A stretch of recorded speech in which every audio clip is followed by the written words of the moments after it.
நாங்க மற்ற நாடுகளைப் போல அரசியல் கருத்து அரசியல் சார்ந்த நேஷன் இல்லைங்கம்மா. அதாவது அரசியல் அப்படிங்கிறது வேற வேற பொலிட்டிக்கல் ஐடியாலஜிஸ் இருக்கும். கம்யூனிசம், சோசியலிசம், கேபிட்டலிசம், வேற வேற பொலிட்டிக்கல் ஐடியாலஜிஸ் இருக்கும். டெமோக்ரசி, அதே மாதிரி கான்ஸ்டிடியூஷன், அரசியல் சாசனம் இருக்கும். இது மாதிரி ஒவ்வொரு நாடும் ஒவ்வொரு பொலிட்டிக்கல் ஐடியாலஜி, ஒவ்வொரு கான்ஸ்டிடியூஷனை பேஸ் பண்ணி ஃபங்க்ஷன் பண்ணும். ஆனால் கைலாசா அரசியலுக்கு அப்பாற்பட்ட ஆன்மீக தேசம்.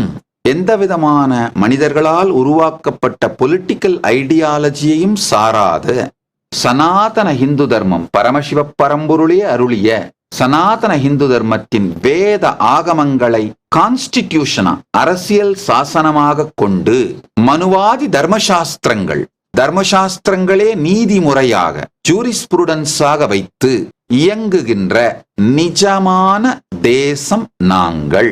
பல்வேறு நாடுகள் எங்களை அப்பொலிட்டிக்கல் நேஷன் என்று, அதாவது அரசியலை தாண்டிய ஆன்மீக தேசம் என்று ரெகக்னைஸ் பண்ணியிருக்காங்க, அக்செப்ட் பண்ணியிருக்காங்க.